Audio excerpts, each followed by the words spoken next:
कन्हैया कहते हैं तो बड़ी साधारण सी बात है, ये तो कोई भी बता देगा। जब वास्तविक पति आ गया है तो पुतले की क्या आवश्यकता है। गोपियों ने कहा, हमारे प्रश्न का उत्तर तो आपने दे दिया भगवान। बोले कैसे?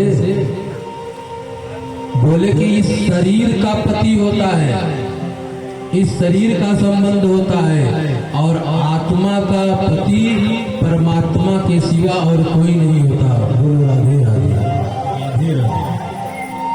आत्मा का पति केवल परमात्मा अर्थात गोविंद आप ही हो। भगवान ने इतना प्रेम देखा गोपियों के पास, तो भगवान ने बड़ी सुंदर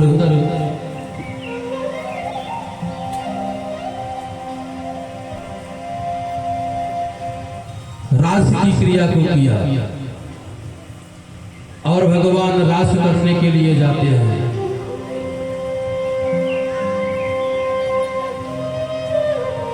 और परिस्थिति क्या बनती है?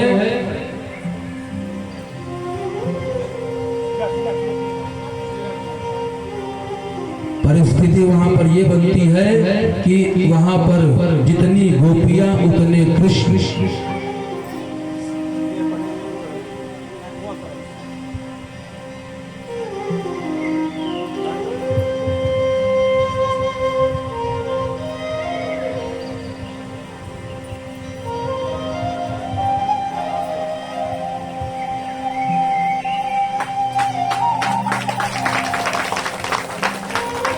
जय जय श्री राधे।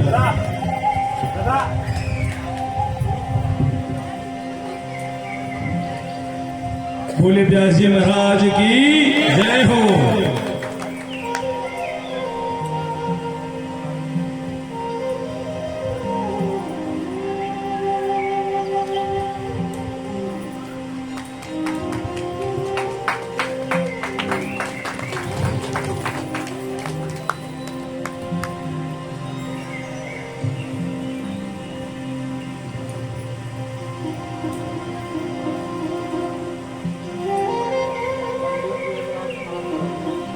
अब भगवान जो है रास रचा रहे हैं, और इस रास में हम सब चलेंगे। भगवान के प्रति ये भाव रखना है कि हम भी एक गोपी है। गोपी का मतलब क्या है? अभी आपको बताया। पुरुष कौन है? पुरुष केवल एक ही है, और वो केवल और केवल परमात्मा अर्थात कृष्ण है। बाकी सब स्त्रियां ही है।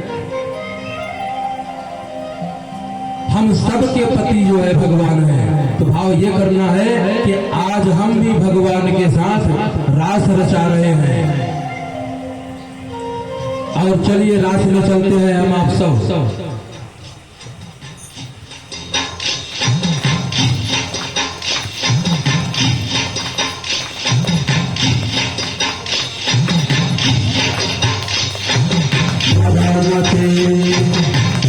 नाचे कृष्ण नाचे नाचे गोपी जन, कृष्ण नाचे नाचे गोपी जन, राधा नाचे कृष्ण नाचे नाचे गोपी जन।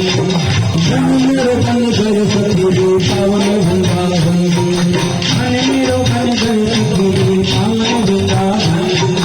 राधा नाचे कृष्ण नाचे, राधा नाचे कृष्ण नाचे नाचे गोपी जन, राधा नाचे कृष्ण नाचे नाचे गोपी जन। तालियों की सेवा करते हुए मस्ती में अपनी भी सेवा करना चाहिए। मेरो बन गए सतगुरु पावन वृंदावन। राधा नाचे कृष्ण नाचे नाचे गोपी जन, राधा नाचे कृष्ण नाचे नाचे गोपी जन। मन मेरो बन गए सतगुरु पावन वृंदावन, मन मेरो बन गए सतगुरु पावन वृंदावन।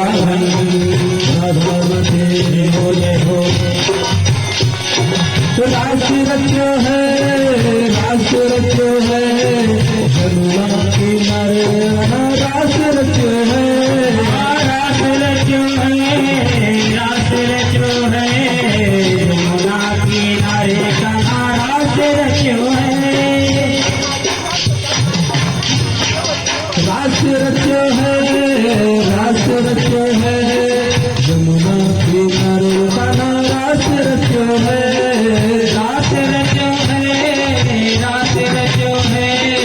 जमुना किनारे कान्हा रास रचो है राधा नाचे कृष्ण नाचे नाचे गोपी जन राधा नाचे कृष्ण नाचे नाचे गोपी जन मन मेरो बन गयो सखी पावन वृंदावन हे मन मेरो बन गयो सखी पावन वृंदावन गंगा नाचे यमुना नाचे नाचे सरयू संग गंगा नाचे यमुना नाचे नाचे सरयू संग गंगा नाचे यमुना नाचे नाचे सरयू संग गंगा नाचे यमुना नाचे नाचे सरयू संग मन मेरो बन गयो सखी पावन वृंदावन हे मन मेरो बन गयो सखी पावन वृंदावन रास रचो है यमुना किनारे कान्हा रास रचो है रास रचो है यमुना किनारे कान्हा रास रचो है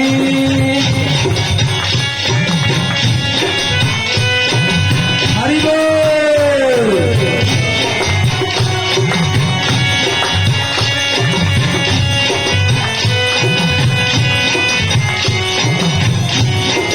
कन्हैया रास रचा रहे हैं और गोपियों के साथ नृत्य कर रहे हैं हर लज्जा आज तो जगो कन्हैया के साथ नाचो हो रास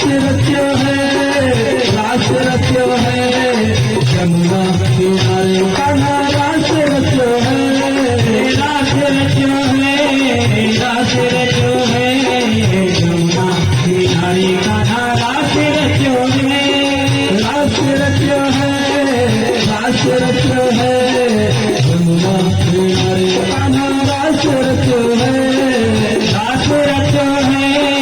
रास रचो है यमुना किनारे कान्हा रास रचो है हरि बोल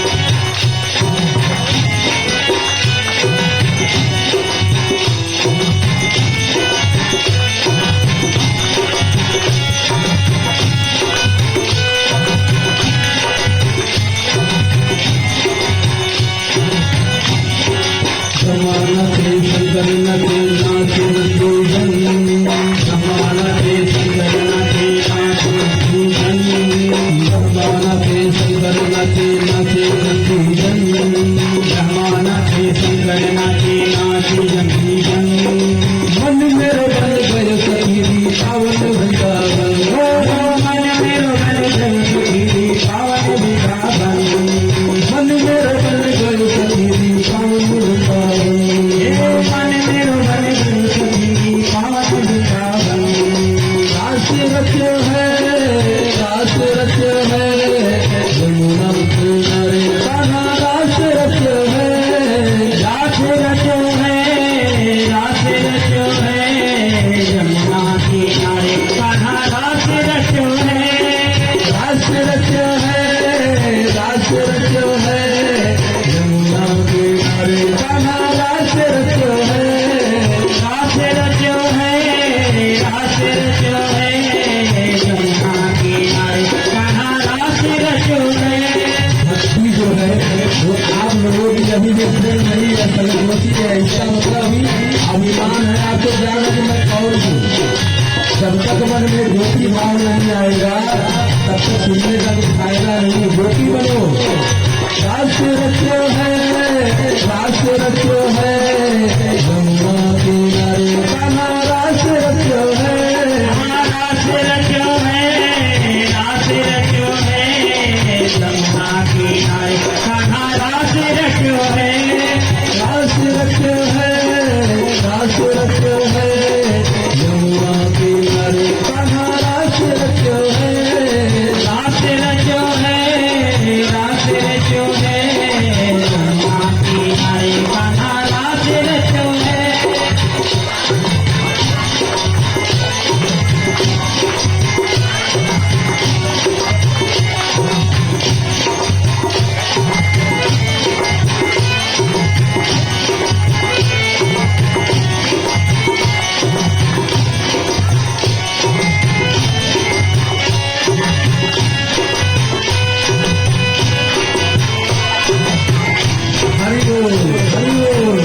जोशी नाम लोग जय जय परिहार।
कितना सुंदर रास रचाया कन्हैया ने, खूब साथ दिया आप लोगों ने भी कन्हैया। कन्हैया रास रचा रहे हैं और इधर जो है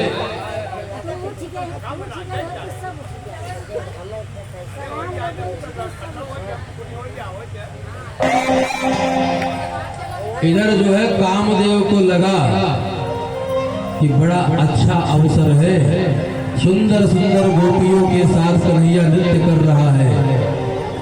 अब क्या करना चाहिए, चल करके अपने बाणों को चलाना चाहिए। और ये कामदेव महाराज जी आ जाते हैं और भगवान कृष्ण कहते हैं कि एक बार तुझको शिव के रूप में हमने जला दिया था,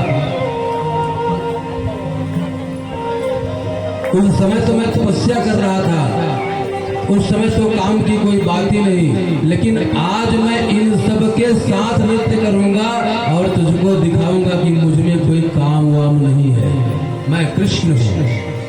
और कामदेव बाण मारता, सब उसका निष्फल हो जाता।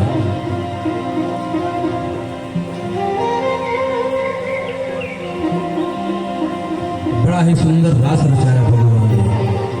अब गोपियां भगवान के साथ नाच रही है तो उनको अभिमान हो गया, देखो कन्हैया हम लोगों के साथ नाच रहा है। और अभिमान अगर आया तो भगवान गाया। यह अभिमान जैसे ही गोपियों के अंदर प्रकट हुआ, वैसे ही क्या होता है, भगवान राधा रानी को लेते हैं और चल देते हैं, वहां से गायब हो जाते हैं।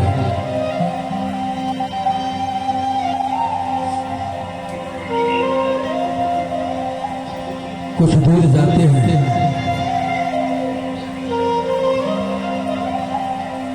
और यहाँ गोपियों का जो भाव है वो क्या है, उनको लगा कि हमसे अपराध हो गया, हमें ये नहीं सोचना चाहिए था।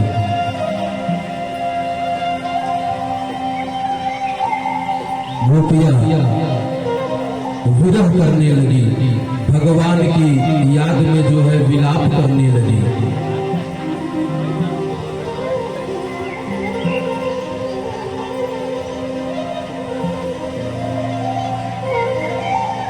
भगवान की याद में विलाप कर रही है कि प्रभु कहाँ चले गए हमको छोड़ करके, हम आपके बिना नहीं रह सकती, गलती हो गई क्षमा कर दो। लेकिन अब प्रभु निकल गए हैं इसलिए कुछ नहीं हो सकता।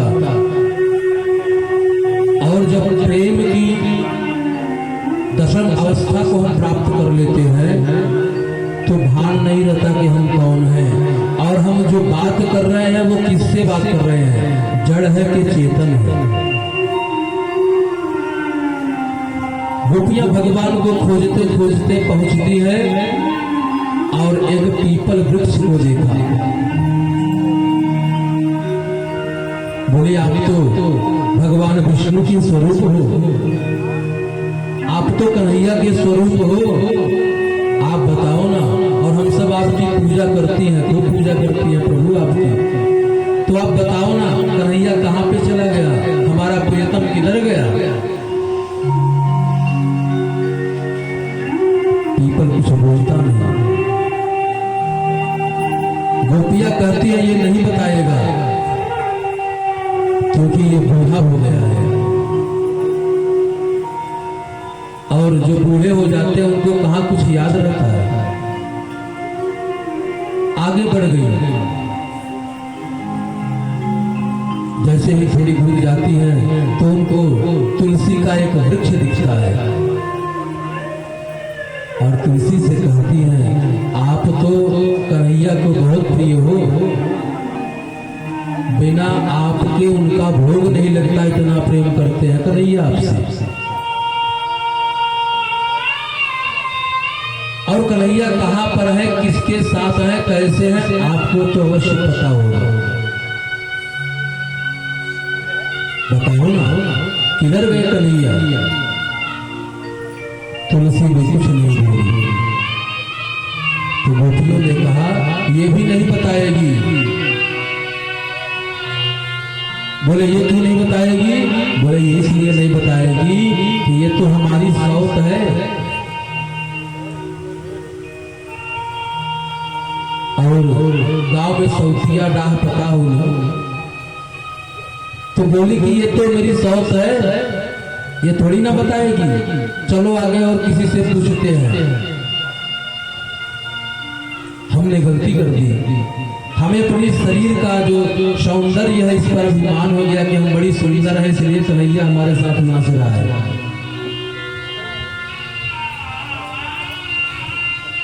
पृथ्वी से पूछती है कि हे पृथ्वी मैया, हम आपको प्रणाम करते हैं, और भगवान अगर कहीं पर भी गए होंगे तो आपके ऊपर से ही गए होंगे, इसलिए मैया तू बता देना, हम नहीं रह सकती कन्हैया के बिना।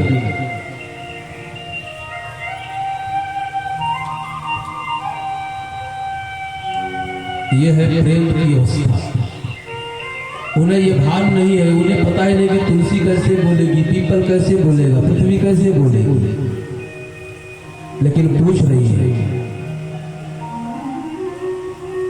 कुछ समय के बाद गोपियों को ये लगा कि कृष्ण तो हम ही हैं, और भगवान कृष्ण की कई लीलाएं करती हैं, लेकिन कृष्ण नहीं आते। अब कन्हैया को ढूंढते ढूंढते ये सब आ गई यमुना के किनारे। और यमुना कौन है? यमुना का तात्पर्य भक्ति। और जब हम भक्ति का शरण लेंगे तो भगवान हमको मिलेंगे, इसलिए अंदर पहले भक्ति आनी चाहिए।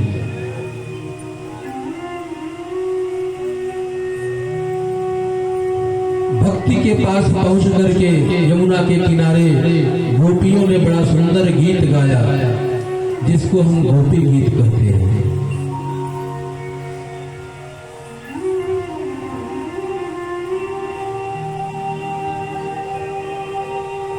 गोपियां कहती हैं कि तव कथामृतम तप्त जीवनम कविभिरीडितम कलशपावहम श्रवणमंगलम श्रीमदाततम भुवि गृह्णन्ति ते भूरिदा जना।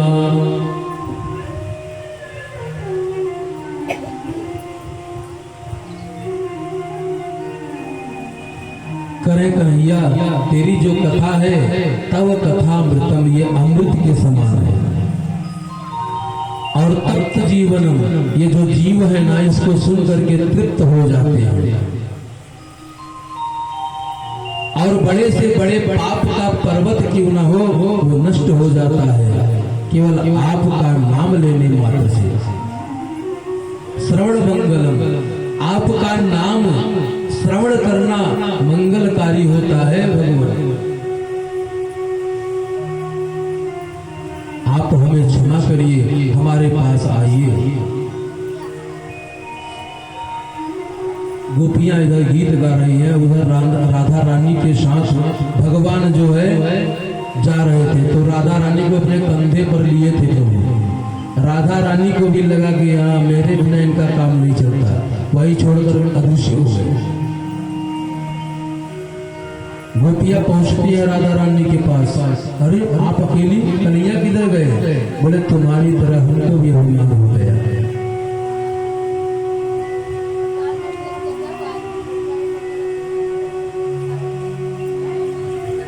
तेरी तरह हमने भी अभिमान किया, इसलिए हमको भी छोड़ करके चले जाए।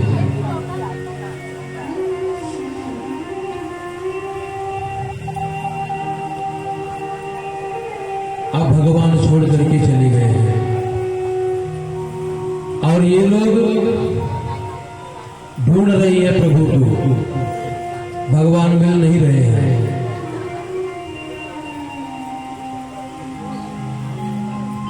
तब तक वहां पर एक भ्रमर आ गया। भ्रमर मतलब भौरा, जिसका स्वरूप कैसा है? काला। अब प्रेम में व्यक्ति ये नहीं समझता कि हम किससे बात कर रहे हैं और क्या बात कर रहे हैं। अब लगी ये लोग भ्रमर को ही कोसने।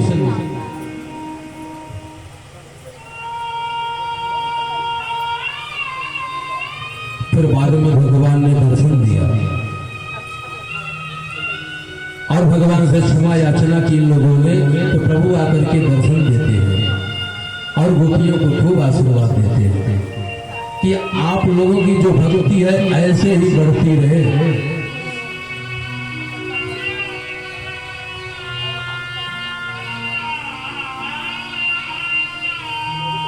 भगवान एक दिन क्रीड़ा करके आ रहे थे,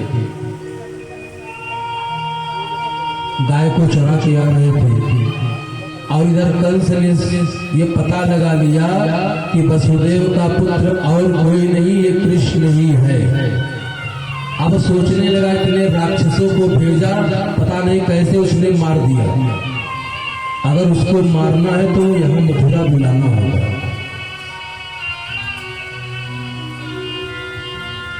अक्रूर जी से कंस कहता है गच्छ गच्छ गच्छनंद ब्रजम तत्र। हे अक्रूर जी, आप जो है वृंदावन में जाइए और वृंदावन में कृष्ण को यहाँ आने का निमंत्रण दीजिए और बोलिए कि कंस मामा ने बड़ा सुंदर मेला लगाया हुआ है, इसका आकर के दर्शन करें। अक्रूर जी रथ पर सवार होते हैं और इतने प्रेम में इतने भावुक हैं,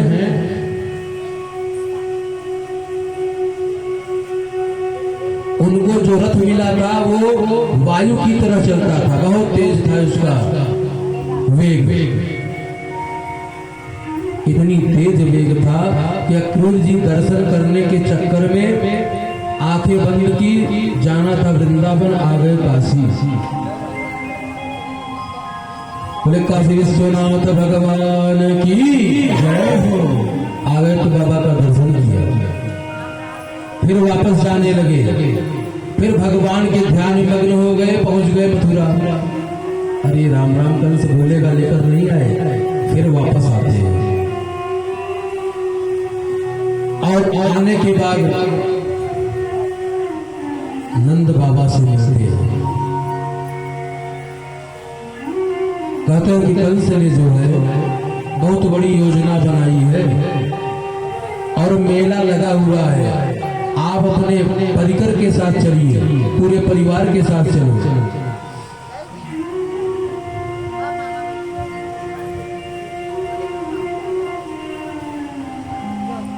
अब ये बात यशोदा मैया को पता चली।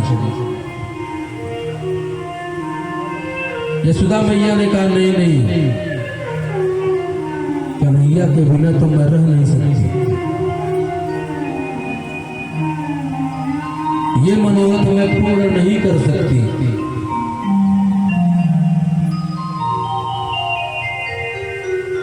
वो जो यज्ञ कर रहे हैं बोलो उनसे अकेले ही कर ले, कन्हैया नहीं जाएगा।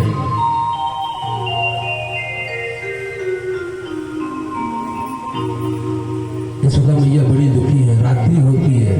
तो रात्रि में नंद बाबा बताते हैं कि कब तक घर में ही रखोगी, अब बड़ा हो गया है और बाहर नहीं जाएगा तो वो जो है डब्बू हो जाएगा, इसलिए इसको यज्ञ में जाने दो। मैया ने कहा मेरा जो है हृदय नहीं करता कि ये यहां से जाए। बोले तुम माँ हो ना, उससे भी कभी पूछ लिया करो।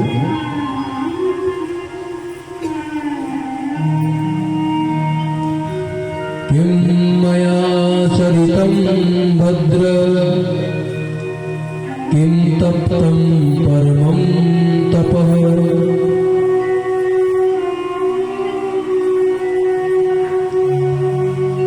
अक्रूर जी जो है भगवान के दर्शन के अभिलाषी है और ये बात जो है आग की तरह पूरे वृंदावन में फैल गई कि कोई अक्रूर नाम का व्यक्ति आया है और हमारे कन्हैया को लेके जा रहा है मथुरा।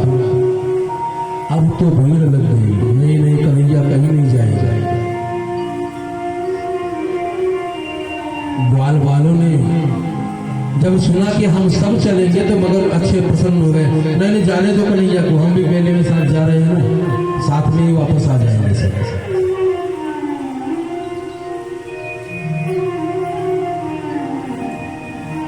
रात्रि में मैया की गोद में बैठ करके कन्हैया माँ के आंसुओं को पोंछते हुए कहते हैं कि माँ तेरे से लाल की इच्छा है कि मैं वो यज्ञ देखने जाऊं।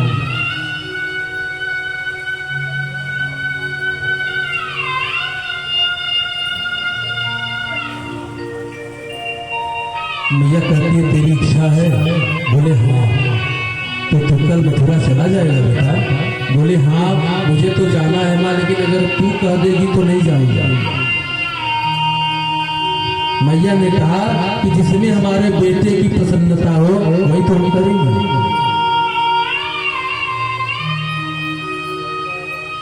मैया ने कहा जाओ जाओ।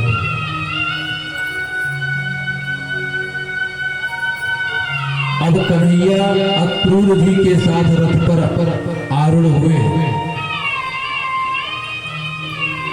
और रथ पर सवार होने के बाद रथ बड़ी तेज से चला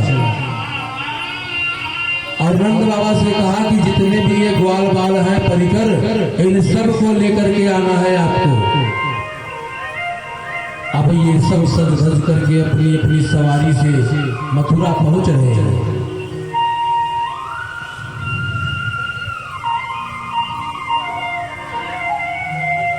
और जैसे ही मथुरा पहुंचे कन्हैया तो वहां की जितनी स्त्रियां हैं वो सब कन्हैया का स्वागत कर रही है। कन्हैया का बड़े प्रेम से स्वागत हो रहा है।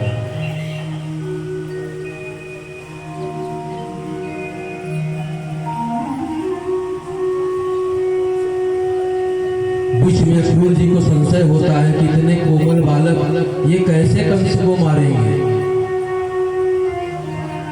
ये बेचारे स्वयं इतने दुबले पतले हैं और कंस के पास एक से बढ़कर एक पहलवान पड़े हुए हैं,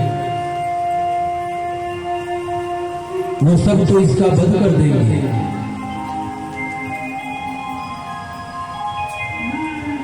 भगवान ने दर्शन दिया, भगवान स्नान करने के लिए उतरे और अक्रूर जी को दिखा रहे हैं कि एक रूप से भगवान उनके साथ बैठे हुए हैं और एक रूप से जो है भगवान क्या दिखा रहे हैं कि जल में भी अक्रूर के साथ, अक्रूर जी स्नान करने के लिए गए थे।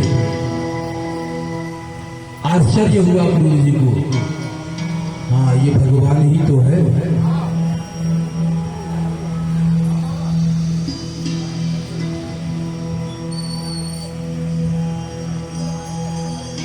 मथुरा भगवान पहुंचे हैं और उनके जितने ग्वाल बाल हैं सब उनसे मिले। अरे कन्हैया देख हम भी आ गए तुम्हारे साथ, अब तो मेला का जितना मजा है सब लोग लेंगे, खूब आनंद आएगा।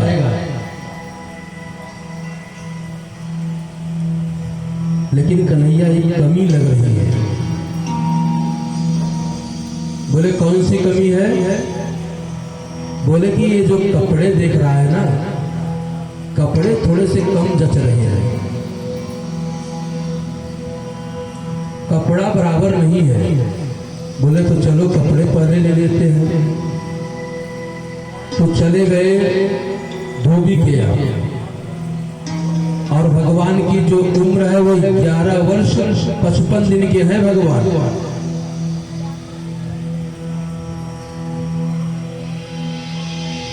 अब भगवान धोबी के पास जाते हैं, तो जब जाते हैं तो जितनी स्त्रियां देखती हैं सब बड़ी मगन हो जाती हैं। बारे प्रभु आप इतने सुंदर हो, आज हमको दर्शन दे दिया। सब फूलों की वर्षा करती है प्रभु के ऊपर।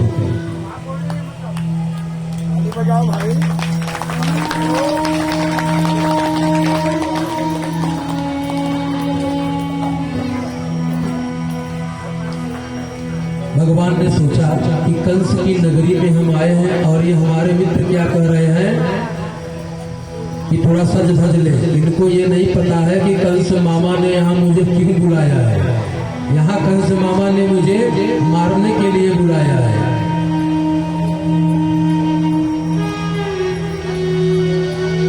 और जैसे ही पोखर के पास पहुंचते हैं, पोखरा जिसको पहले बोलते थे, और धोबी से कहते हैं कि भैया हम लोगों के लिए जो कपड़े दिख रहे हो उसको जरा दे दो। धोबी जो था वो कंस का धोबी था, और उसका स्वभाव भी कंस के जैसा ही था।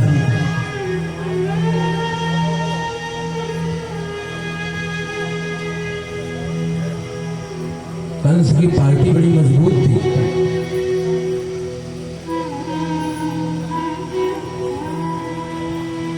धोबी ने कहा वस्त्र वस्त्र कुछ नहीं मिलेगा, यहाँ से भागो नहीं मार के भगाऊंगा।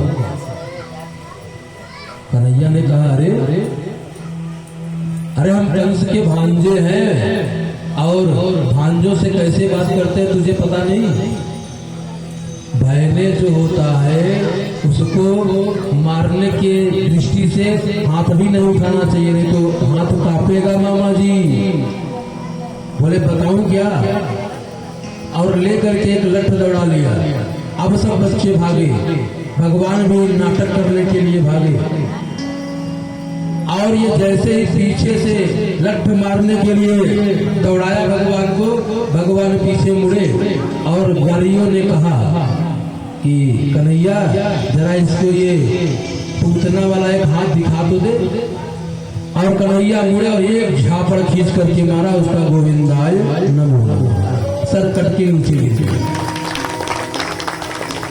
भगवान ने कहा भैया जिसको जो कलर पसंद आवे उठा ले। सब लोग अपने अपने मन का वस्त्र लिए, और वस्त्र लेने के बाद अब वस्त्र तो बड़े का है, बड़े लोगों का है, तो वह आए कैसे? अब पहन तो लिए संग करे कन्हैया, ऐसा लग रहा है जैसे खूंटी में टांग दिया गया हो। ये बराबर फिट नहीं है। बोले तो फिट कराने के लिए तो चलना पड़ेगा दर्जी के पास, और यहाँ जितने हैं सब कौन है?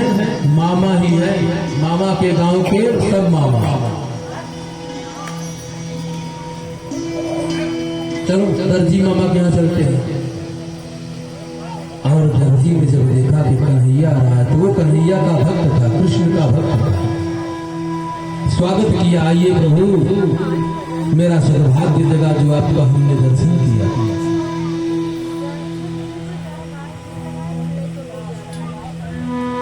कहिए भगवान आप यहाँ पर किस लिए आए हो? सब वस्त्रों को दिखाया, देख रहे हो ना भैया, ये ऐसा लगता है जैसे खूंटी में टांगा हो। तो सबका जो नाप है माप ले लो, और सबका जैसा बनना चाहिए वैसा बना दो। दर्जी बहुत प्रसन्न हुआ और बड़े प्रेम से सबका वस्त्र उनके बराबर बना दिया। बोले कन्हैया अब जो है बराबर है, हाँ अब अच्छा लग रहा है। बोले कन्हैया कन्हैया सब कुछ तो हो गया, वस्त्र भी मिल गए हमको, और माली ने उनको माला पहना दिया। बड़े सुंदर दिख रहे हैं अब, जितने ग्वाल बाल हैं और कन्हैया, बड़े सारी व्यवस्था बड़ी अच्छी हो गई है। केवल अब एक ही कमी है कन्हैया। बोले क्या कमी है अभी? बोले केवल चंदन थोड़ा सा मिल जाता तो मजा आ जाता।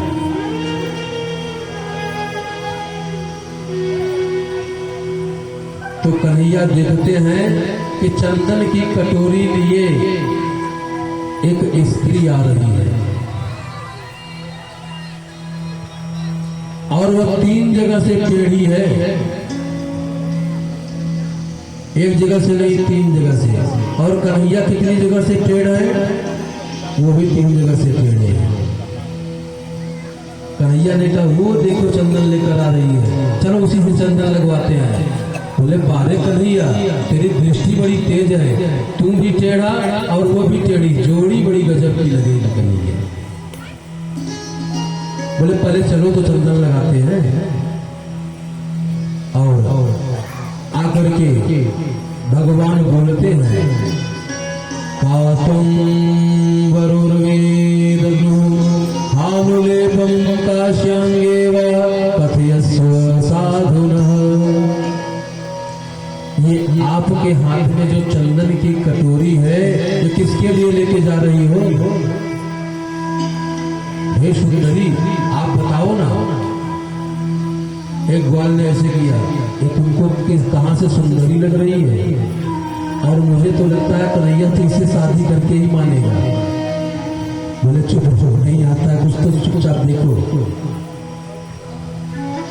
और जैसे ही सुंदरी शब्द को उसने सुना तो बड़ी बहुत प्रसन्न हो गई, गदगद हो गई एकदम, क्योंकि आज तक उसको किसी ने ऐसे बुलाया नहीं था। भगवान की तरफ देखा, झुकी हुई थी ना, एक लाठी लेकर डंडा लेकर चलती थी।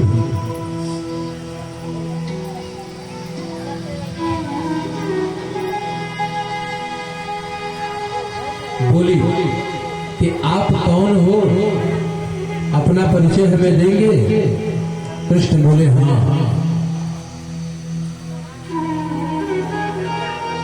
मैं कृष्ण हूं। सुनकर बहुत प्रसन्न हुए। कन्हैया ने कहा कि आप अपना परिचय दो। तो कहती है दास्यस्याम हम सुंदर,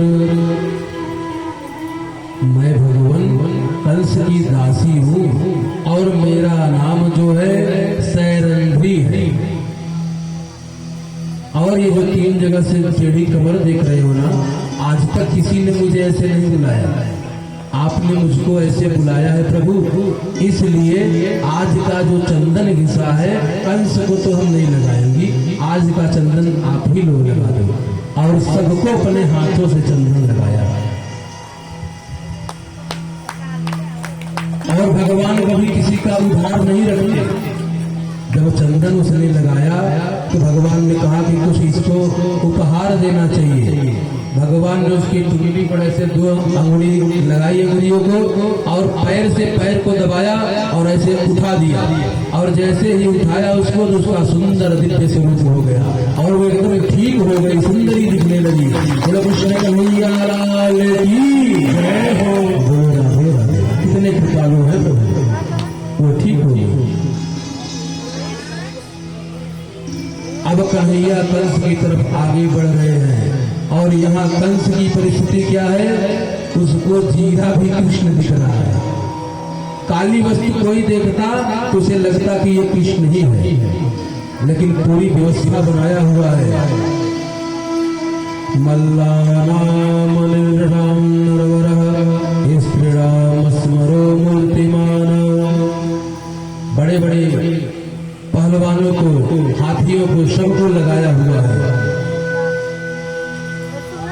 और प्रभु जैसे ही उसके महल में प्रवेश करते हैं तो वहां जितनी माताएं बैठी है वो सोचती हैं कि कन्हैया कितना कोमल है, और ये कंस इसको मारना चाहता है, ये कितना दुष्ट है। लगता है इन दोनों को पता नहीं है, इसीलिए चले हैं, नहीं तो क्यों आते। और जो पहलवान उसने बुलाया हुआ है, उन पहलवानों को कन्हैया पहलवान की तरह दिखाई दे रहे हैं। सुखदेव जी कह रहे हैं कि जाकी रही भावना जैसी, प्रभु मूरत देखी तिन तैसी। जिसकी जैसी भावना है वैसे ही भगवान को वह देख रहा है।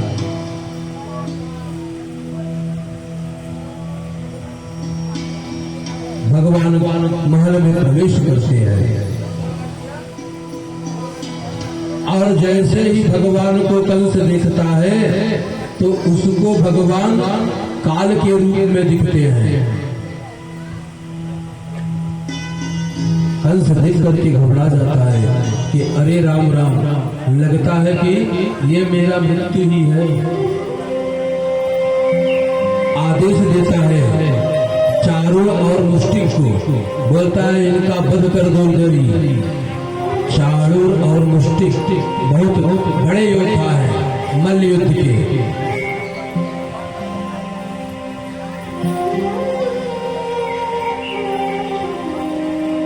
एक से कन्हैया लग लेते हैं और एक से बलराम जी, और उठा करके दोनों को पटकते हैं। उनका गोविंदाय नमो नमः चले, एक ही कहीं बार मारना था।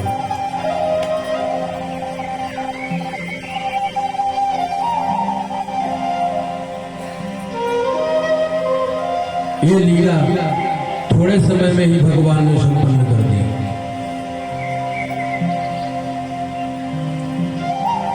कोयावल हाथी आता है, उसका भगवान उद्धार करते हैं।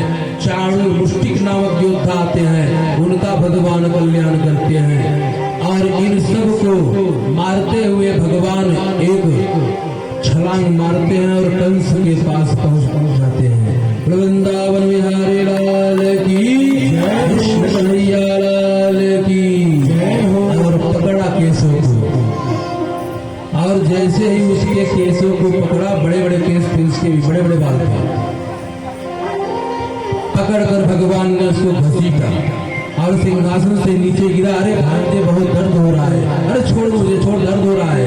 बोले ऐसा ही दर्द मेरी माँ को हुआ। आपने ऐसा ही किया था ना मामा जी, आज छोड़ूंगा नहीं।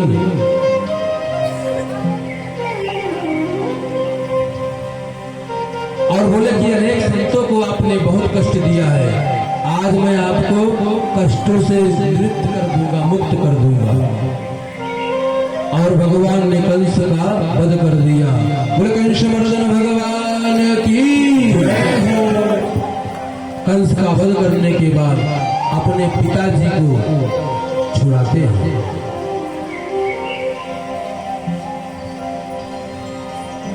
नाना जी को राज्य देते हैं।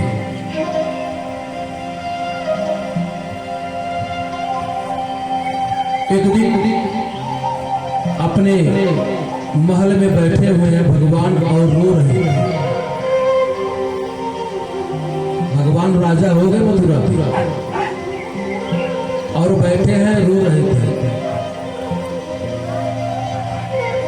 इनके परम मित्र और इनके मंत्री उद्धव जी आते हैं और बोलते हैं क्यों कन्हैया, क्या बात है, क्यों तू इतना रो रहा है? किसी ने कुछ कहा क्या? कन्हैया ने कहा नहीं, आज मुझे वृंदावन और माँ यशोदा बहुत याद आ रही है। परसों का कह के आया था, बरसों बीत गए, अभी तक मैं पहुंचा नहीं।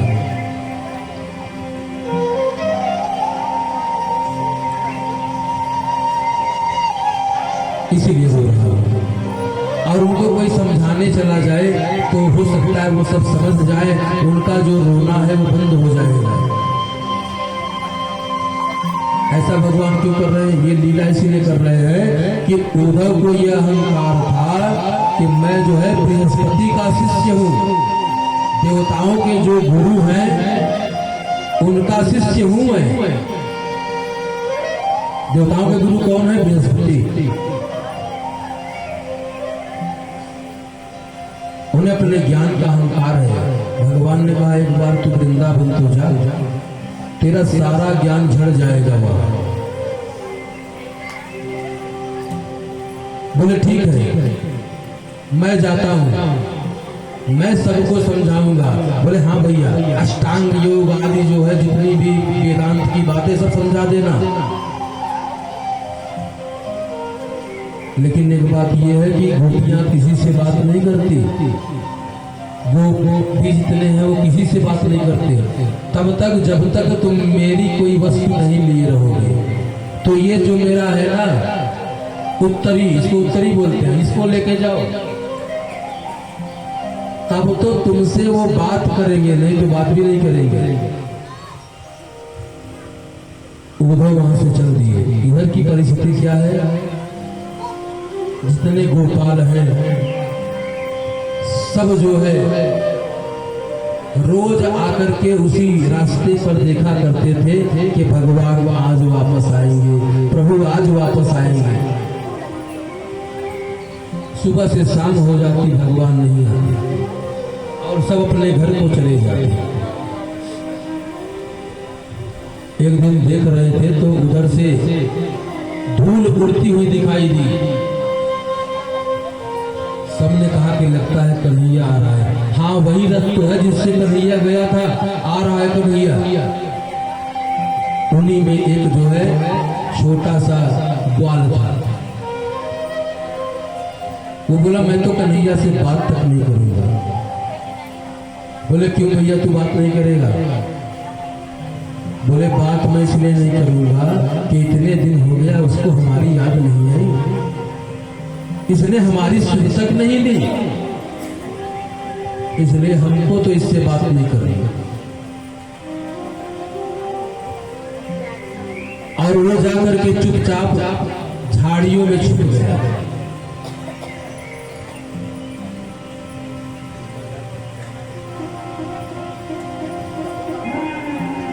और सोचने लगा कि जब तक कन्हैया आकर के मुझसे क्षमा याचना नहीं करेगा, माफी नहीं मांगेगा, तब तक हम तो उससे नहीं मिलेंगे। सब गोपालों ने कहा कि भैया तू मिल या ना मिल, हम तो चले मिलने के लिए। और सब ने बड़ी जोर की दौड़ लगाई।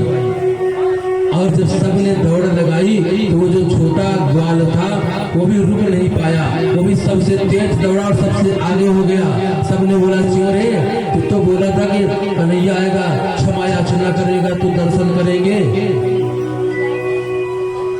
तू क्यों दौड़ रहा है? बोले ये सब तो बाद में भी हो जाएगा, मेरा कन्हैया आए पहले हम उससे लिपट तो ले, उसको जी भर के देख तो लूं, इसलिए दौड़ रहा हूं। और सब लोग रथ के पास पहुंचते हैं।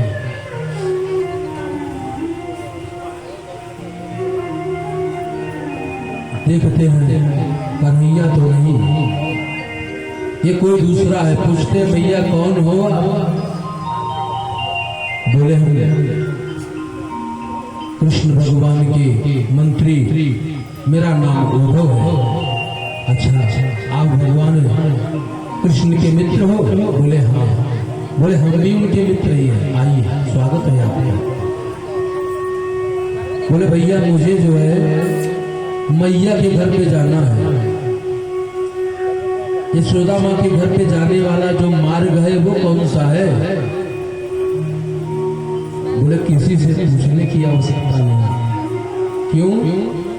बोले इसलिए नहीं पूछने की आवश्यकता है कि ये जो तुम जल देख रहे हो ना, ये किसी नदी का जल नहीं है, किसी झरने का जल नहीं है। बोले तो बोले जब से कन्हैया गया है तब से मैया रो ही रही है, और इतना रोती है ये सब उसके आंसू हैं।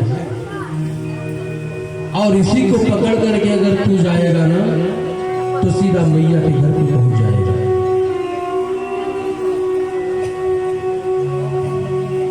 उद्धव जी मैया के घर पे जाते हैं, बड़ी तेज आवाज लगाते हैं, अरे मैया आप घर में हो क्या? मैया बाहर निकलती है, बेटा धीरे बोलो। बोले क्यों मैया, क्यों धीरे बोलूं? बोले इसलिए धीरे बोलो कि मेरा जो कृष्ण है ना वो पालने में भी सो ही रहा है, अभी मैंने इसको सुलाया, वो जग जाएगा बेटा, इसलिए धीरे बोलो। आवाज तेज सुनकर के डर भी सकता है। उन्होंने कहा जिस मैया जिस कन्हैया की तू बात कर रही है ना, वो तो इसमें मथुरा का राजा हुआ है। और मैया वो कन्हैया है कौन? वो परम ब्रह्म परमात्मा है, ना उसके हाथ है, ना उसके पैर है, ना उसके पास कुछ, वो तो निर्गुण है, निर्विकारी है। लगे ज्ञान की बात करने। मैया ने कहा सुनो, जिस निर्गुण और निर्विकारी की तू बात कर रहा है, वो निर्गुण पर ब्रह्म मेरे हाथों से भोजन किया करता था। अगर उसके मुंह नहीं होते हैं तो वो खाता कैसे था? इन्हीं हाथों से दूध पिलाती थी सुरभि गाय की, कैसे पीता था?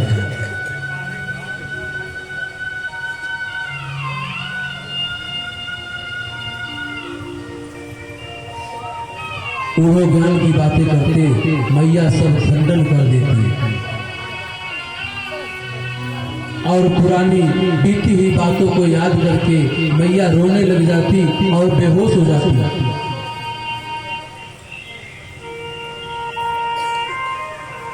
अब नंद बाबा आए और उन्होंने पूछा भैया कौन? बोले मैं उद्धव कृष्ण का मित्र हूँ। पूरी रात बात हुई और मैया ने ऐसी ऐसी बातें की कि उद्धव जी का जितना ज्ञान था वो सब जीरो में आ गया।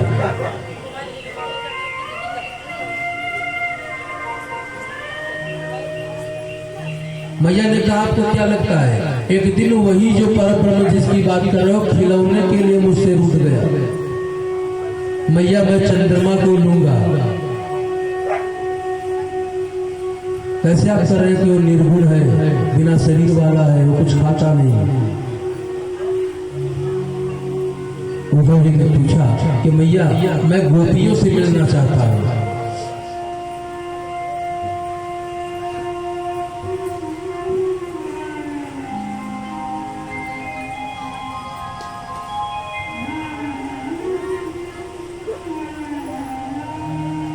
मैया ने बता दिया कि गोपियां जो है इस समय इस जगह पर है, चले जाओ मिल लेना। उद्धव जी जाते हैं और एक वृक्ष के नीचे खड़े हो जाते हैं चुपचाप, और वहां पर किशोरी राधा रानी बैठी हुई है, उनके चारों तरफ उनकी सखियां उनको घेर कर बैठी है।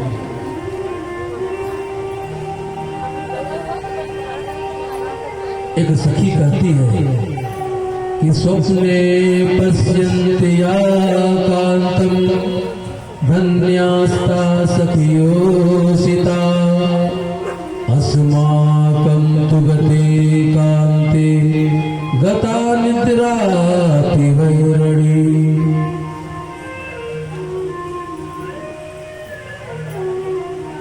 एक ने कहा कि आज मैंने स्वप्न में कन्हैया को देखा,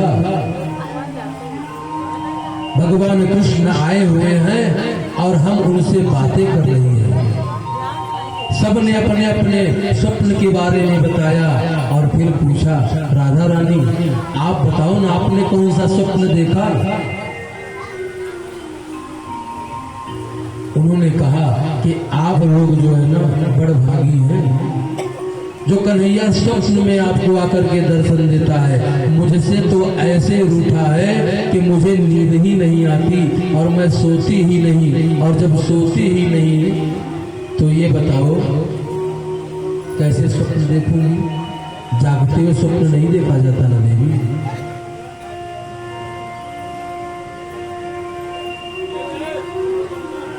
उद्धव जी सारी बातें सुन रहे हैं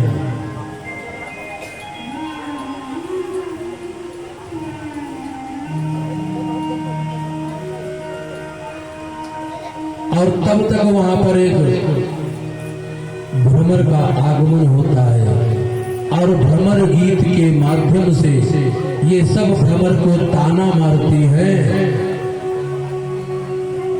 कि जैसे तुम काले हो वैसे ही तुम्हारा स्वामी कृष्ण काला है और उसी ने तुमको भेजा है ना, हमारे चरणों को मत छुओ, हट जाओ हमारे पास से। हम सब जानती हैं बहुत कपटी है, जैसे ही काला जितना है उतना ही कपटी है। जैसे तुम एक फूल का रस लेकर के उड़ जाते हो, वैसे ही ये भी हम लोगों का सर्वस्व लेकर के उड़ गया।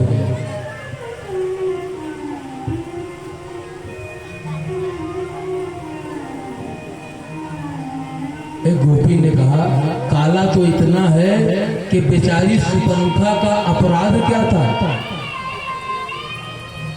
क्या किया था सुपंखा ने जो उसका नाक कान काट दिया इन दोनों ने? ऐसा कौन सा कार्य किया था जो नाक कान काट दिया सुपंखा का? अरे विवाह ही तो करने आई थी। अब कोई स्त्री विवाह करने के लिए जाती है तो उसका नाक कान काटना, उसको कुरूपा बनाना ये धर्म है? एक कहती है वो इतना कपटी है कि देवी बाली बेचारे ने क्या किया था? बाली ने तो कुछ नहीं किया भगवान का, लेकिन फिर भी बाली का वध कर दिया इसने। बलि बेचारा इतना बड़ा दानी, उसने इसको दान दिया और इस ठगिया ने क्या किया? तीनों लोग नाप लिया। ये सारी बातें उद्धव जी सुन रहे हैं। कहाँ पे? वृक्ष के नीचे। उनके ज्ञान की जो 2-3 सीढ़ियां थी सब फिसल गई। अरे राम राम, ये तो सब जानती है, इनको सब ज्ञान है।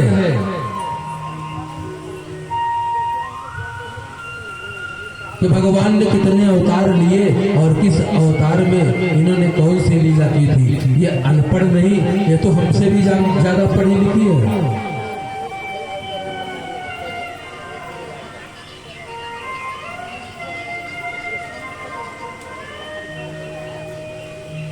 उद्धव जी आते हैं और भगवान की आज्ञा के अनुरूप गोपियों को समझाते हैं कि देखो मन जो है ना, मन को भगवान के चरणों में लगाओ। वो परब्रह्म परमात्मा सर्वत्र है, सब जगह पर है। बोले उद्धव जिस मन की तू बात कर रहा है ना, वो मन तो मेरे पास है ही नहीं। बोले मतलब? बोले उद्धव मन न रहे 10-20, मन तो एक ही था और वो भी कौन ले गया? गोविंद। कृष्ण कृष्ण मनः कृष्ण, कृष्ण ही हमारो धन। आठो याम ऊर्ध्व हमें, कृष्ण ही सुकाम है। राधा रानी कहती है कि उद्धव हमें और किसी से कोई काम नहीं, न तो हमें मन चाहिए न कुछ चाहिए, केवल हमारा काम तो केवल कृष्ण से है।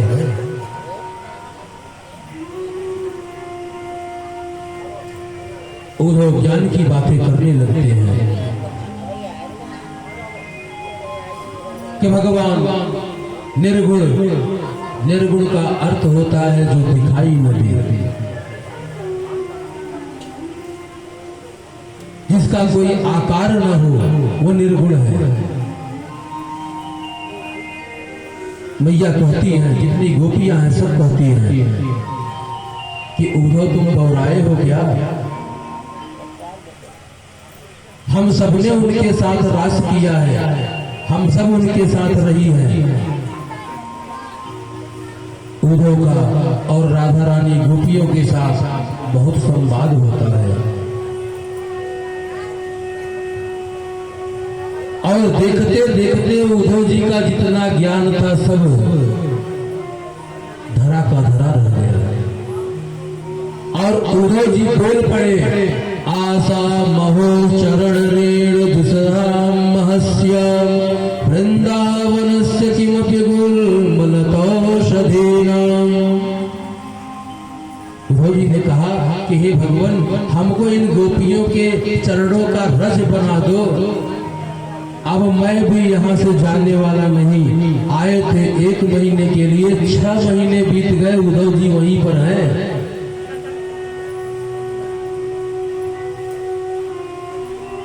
और कहते हैं कि उद्धव सुधो है चलो सुनी गोपिन की बात, और ज्ञान बजावे डुमडुमी प्रेम बजावे ताल।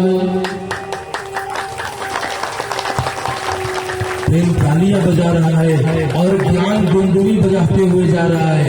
और भगवान की कृपा से उद्धव महाराज जी ने स्वरूप बना लिया। और कैसा स्वरूप बनाया है? जोगन का स्वरूप बनाया। और उद्धव जी कन्हैया से मिलने के लिए आ रहे हैं।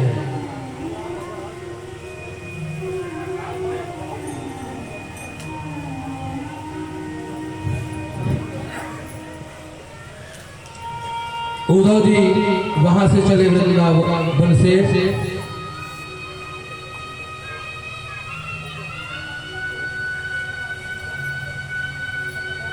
और भगवान का दर्शन करते हुए, उनकी लीलाओं का श्रवण करते हुए आ रहे हैं। और स्वरूप कैसा है उनका? जोगन वाला स्वरूप बनाया है। अब हम आप भी चलिए एक बार जोगन का स्वरूप बना लेते हैं और भगवान के प्रेम में रंग जाते हैं। सब लोग खड़े, अगर हो सके तो आप लोग भी खड़े होकर के भगवान का स्वागत करो।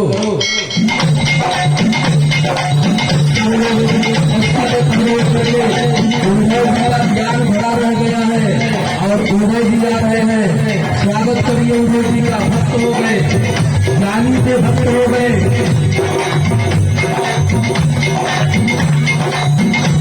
कन्हैया तेरे लिए, कन्हैया तेरे लिए, तेरे लिए, हाँ हाँ तेरे लिए मैंने जोगन वेश बनाया। कन्हैया तेरे लिए, तेरे लिए जोगन वेश बनाया। कन्हैया तेरे लिए, तेरे लिए मैंने जोगन वेश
रहना मेरे पिया मेरे दिल में ही रहना मेरे प्रभु मेरे दिल में ही रहना मेरे प्रभु मेरे दिल में ही रहना मेरे प्रभु मेरे दिल में ही रहना मेरे प्रभु मेरे दिल में ही रहना तूने ऐसा दिल से चुराया तूने ऐसा दिल से चुराया तूने ऐसा दिल से चुराया तूने ऐसा दिल से चुराया कन्हैया तेरे लिए हाँ तेरे लिए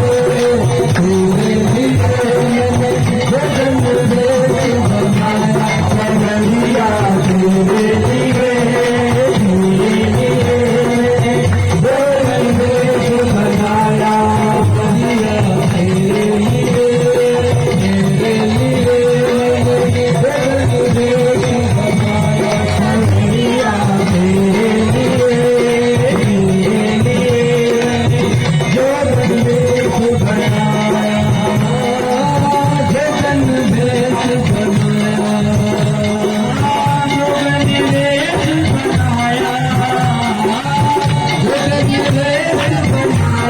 कन्हैया तेरे लिए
कृष्ण कन्हैया